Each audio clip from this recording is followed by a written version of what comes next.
네, 잘 들리시나요? 네, 네, 감사합니다. 예, 안녕하세요. 9월 12일 경자 주간 브리핑 방송 시작하겠습니다. 네, 모두 반갑습니다.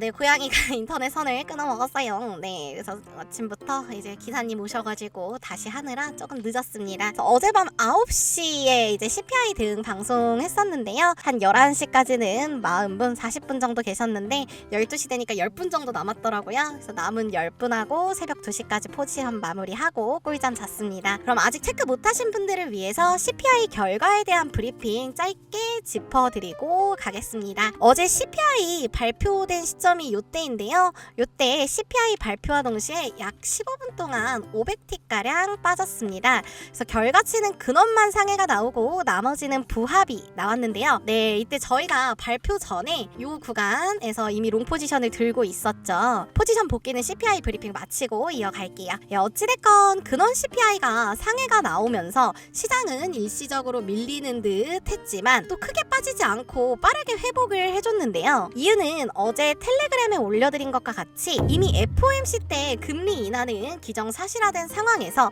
결국 금리 인하를 얼마나 하느냐의 싸움이기에 위아래 서로 치열하게 밀면서 요런 무빙이 나온 겁니다. 그래서 생각보다 큰 변동성을 야기하진 않았고요.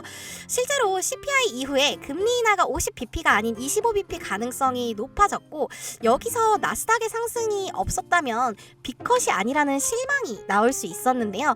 엔비디아와 기술주가 주도한 나스닥 반등과 25bp 가능성이 이제 높아지면서 경기 침체 아닌가 본데? 라는 심리가 같이 적용이 되고 그게 이제 또 비트코인의 반등을 주도했다고 보고 있어요. 실제로 나스닥 반등 전까지는 56K를 이탈하는 하락이 나왔었는데요. 그 후에 나스닥과 함께 비트코인이 쭉 반등에 성공한 상황이고 다만 일봉 시작 전에 마의 58K 구간을 뚫지는 못했었어요.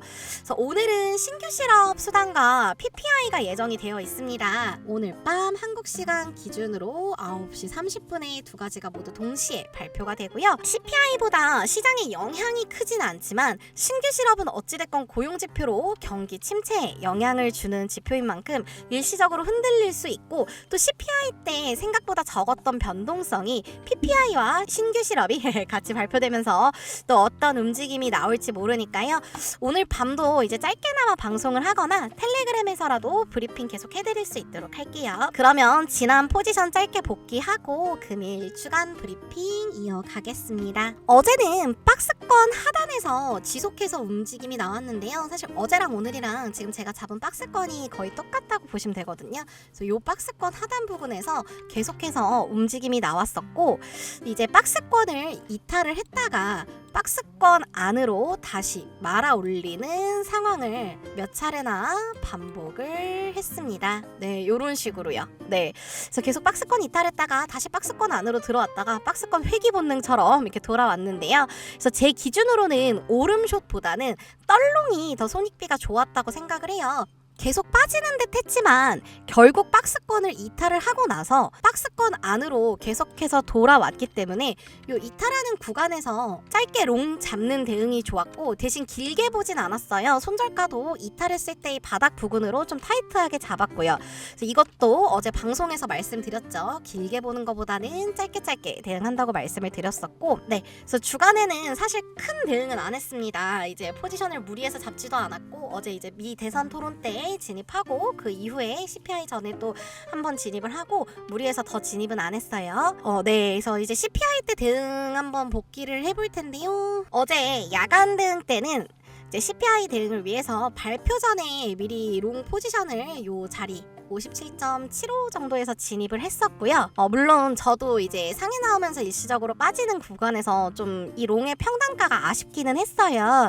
근데 다만 어떤 결과가 나오더라도 일시적으로 반등이 나와주거나 앞서 CPI 브리핑 해드린 것처럼 행여나 어제처럼 이렇게 눌리더라도 경기 침체에 대한 걱정이 조금 해소되면서 저희가 설정했던 TP까지는 충분히 가줄 거라 거라고 봤기 때문입니다. 물론 결과론적인 거고 행여나 빠졌으면은 당연히 손절을 했을 거예요. 그래서 결과가 나오자마자 방송에서 제가 일단 슛 진입할게요 라고 말씀을 드리고 이제 소리 지르면서 진입을 했었는데요.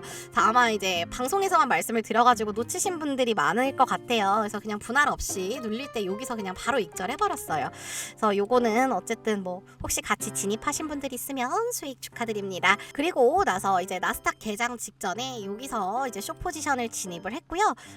네, 여기 박스권 하단 이탈할 때 절반 익절을 하고 본절 로스 걸어놓고 대응을 했어요. 그래서 딱 57K 부근에 본절 로스 걸어놓고 대응을 했고, 네, 이때 아마 방송 보시는 분들이 요 시간대에 대부분 익절하고 그냥 주무시러 가시더라고요. 텔레그램에 브리핑 올려드린 것처럼 여기 56K 이탈할 때까지 남은 비중만 유지를 하다가 55K 중간에서 나스닥하고 같이 반등 나오는 거 보고요. 이 55.9K 여기 양봉 캔들 나올 때 스위칭으로 대응을 했고요. 손절가는 네 55.5K 그냥 전저점에 바로 타이트하게 잡아놨어요. 이제 야간장은 변동성이 크기 때문에 뭐 손절폭을 넓게 잡으면 스탑헌팅 당할 가능성이 큽니다. 네, 스탑헌팅은 이제 내 손절가만 터치하고 가는 거예요. 네, 그래서 매매하다 보면은 자주 생기는 일이죠. 네, 맞습니다. 그래서 이때 조금 아쉬웠던 거는 이 반익 반본하면서 저희가 대응을 했잖아요. 근데 여기 익절가를 여기서 이제 잘 진입을 하고 여기 이렇게 되게 짧게 잡아놨어요. 56.2에 이제 절반을 TP를 걸어놔서 이제 거의 진입을 하고 얼마 안 가서 이제 TP 체결이 되고 상승 추세가 이렇게 엄청 가파르게 나왔는데도 불구하고 좀 반익을 빠르게 했습니다. 뭐 아쉬워도 괜찮습니다. 이캉 올이니까요. 네, 그리고 나서 새벽 2시경에 57K 안착하는 거 보고 전량 익절했고요. 이때 방송 마무리하면서 이제 더 이상 추가적인 새벽 대응은 하지 않았습니다. 그래서 이렇게 현재 1000달러 프로젝트반은 평가 금액 7,700달러를 돌파했습니다. 모두 수익 축하드립니다. 네, 네, 감사합니다. 그래서 어제 CPI 대응까지 했을 때가 6,900달러 정도였는데 오늘 오전에 여기 58K 돌파하는 부근에서 롱 포지션을 좀 크게 익절했습니다. 그래서 박스권 상단 뚫었다가 밀리는 거 보고 그냥 바로 익절을 했고요. 네, 시드가 늘어나서 사실 이제 뭐 시드 늘어나는 속도에 박차를 더 가하고 있다고 보면 돼요. 근데 문제는 늘어난 만큼 혹시라도 손절이 나오면 손실금도 크기 때문에 이제부터는 정말 추석 전까지 리스크 관리를 정말 최우선적으로 대응을 할 거예요. 이제 제가 좀 매매를 빡세게 할 때는 진짜 그냥 컴퓨터 앞에 앉아서 엄청 집중하면서 하나의 자리도 좀 놓치지 않고 매매를 하려고 하는데 이제 시드가 많이 커졌잖아요. 그래서 내가 10%만 익절해서 수익을 본다면 수익도 크지만 10%를 손절한다면 손절도 큽니다. 특히 레버리지 쓰면 수수료 문제도 있기 때문에요. 요런 리스크 최우선으로 네, 관리하면서 대응할 거고요. 자, 그래요. 그러면 오늘은 어떻게 대응하느냐가 이제 문제겠죠? 네, 아까 말씀드린 것처럼 오늘은 어제랑 박스권이 거의 같다고 보면 됩니다. 그냥 똑같죠, 사실상. 근데 이제 어제와 다른 거는 어제는 박스권 하단에서 박스권을 이탈했다가 말아 올렸다가 하는 방식으로 떨롱에 좋은 자리였다고 한다면요. 오늘은 지금 박스권 상단에서 움직임이 나오고 있습니다. 그래서 지금도 이제 58.3K 여기 박스권 상단을 뚫자마자 힘겨루기를 하다가 쭉 밀리고 지금 또 야금야금 이평선 타면서 다시 올리고 있는데요. 오늘은 이렇게 좀 박스권 상단에서 계속 움직임이 나오지 않을까라고 보고 있고요. 그래서 오름숏이 좀 더 손익비가 좋을 수도 있겠다라고 생각을 하고 있습니다. 네, 네, 그쵸. 근데 다만 박스권 상단을 돌파하고요. 재차 58K 밑으로 밀리지 않는다면 확실한 구간이 잡힐 때까지 관망할 생각이에요. 이제 왜냐면 어제 이제 엔비디아 같은 코인이 오르면은 알트코인들도 조금 같이 상승을 주도해주기도 하거든요.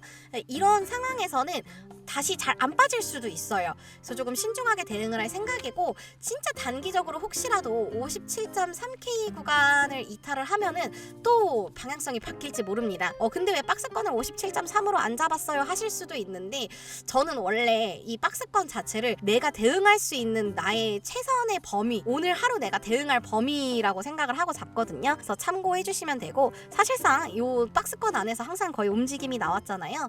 이걸 벗어날 때가 진짜 무서운 겁니다. 그래서 아무튼 만약에 지금 또 박스권 돌파 시도를 하러 가고 있는데 네, 지금 보유 중인 숏 포지션은 베이트 5개 잡아서 절반 익절한 거고요.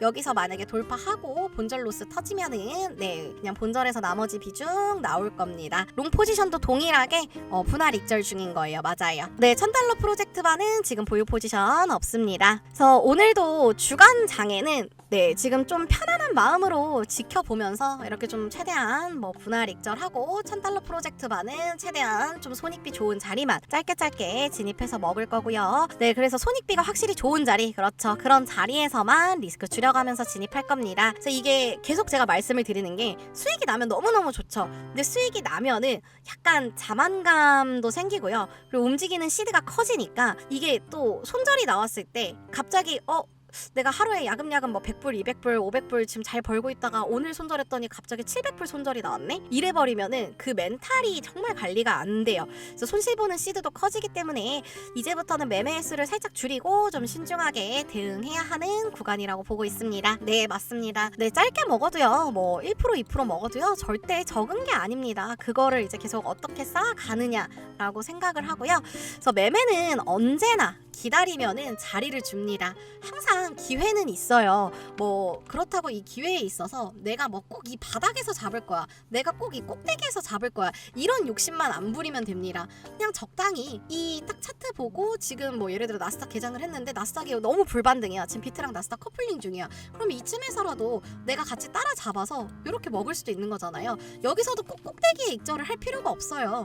그냥 이쯤에서 적당히 요 구간만 먹더라도 꽤 긴 추세를 먹는 겁니다. 그래서 너무 욕심을 부리지 않고 기다리면서 매매를 하는 게 중요하다고 생각해요. 그래서 매매는 그 기다림을 참는 사람이 이기는 싸움이라고 저는 생각을 합니다. 마음이 급하면 판단력이 흐려지게 되어 있거든요. 그래서 너무 급하게 접근하지 않으면 수익률이 기하급수적으로 올라가는 날이 분명히 생깁니다. 제가 조금 전에 말씀해드렸던 요런 구간 익절할 때요. 네, 그쵸.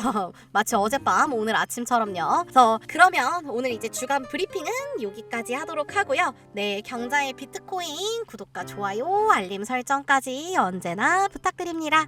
네, 질문사항은 텔레그램 주시면 최대한 빠르게 답변 드릴게요. 그래서 저희가 경자 채널로 옮기면서 텔레그램 채널도 새로 만들었는데 제가 간혹 답변을 누락하거나 놓치는 경우가 있는 것 같아요. 사실 저도 이제 카카오톡을 주로 쓰는 이제 토종 한국인이었다 보니까 조금 익숙하지 않은 것도 있어서요. 네, 텔레그램은 그냥 정보 받는 용도로 썼지 이제 제가 정보를 드리는 이렇게 해본 경험이 길지 않고 많지 않아서 제가 좀 부족한 부분이 있지만 최대한 그런 부분 없고 누락하는 부분 없도록 신경 쓰겠습니다. 그래서 언제나 구독해주시는 구독자분들, 함께해주시는 시청자분들 감사드리고요.